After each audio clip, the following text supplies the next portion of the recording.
So a lot of houses now they have the old galvanized pipes. They're steel water pipes. You know, and it's at the time where the piping's going out. It's corroding. It's rotting out.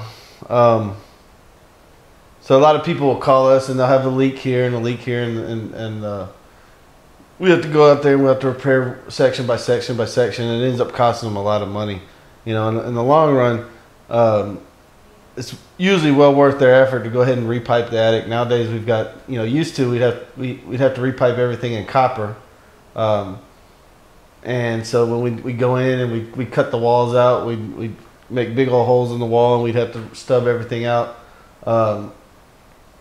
And it was a big ordeal. Nowadays with PEX piping, which is it's a flexible poly piping, it's a lot easier. So we can run the lines in the attic. I can fish lines down the wall and not cut as much sheetrock. We still have to cut some sheetrock wherever we bring the piping out. So like under the sinks, usually in the closet behind the shower, we'll have to cut some holes.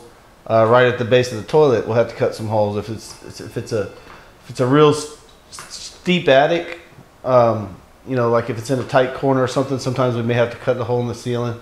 But it's very minimal compared to how it used to be.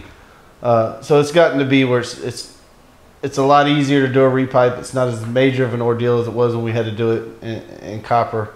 And it's been a real nice deal. And in the long run, I think, you know, rather than repairing section by section by section, you may spend $200-300 for each section that you repair, versus, you know, doing the whole repipe and getting it all done at one time. You know, of course, you know, each house is different on how difficult that is, whether it's a 1-story or a 2-story.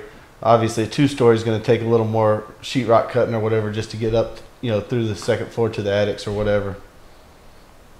You know, if a customer calls us, says they have a problem with the piping, we'll come out, we'll give them a free estimate. We'll go look around. We'll go look at the house, you know, see what it's going to take to do it. I'll usually explain to them how many holes we're going to have to cut or where the holes are going to have to be. And we'll give them, you know, we don't give them a quote on the repairs, but we'll give them a quote to do the piping.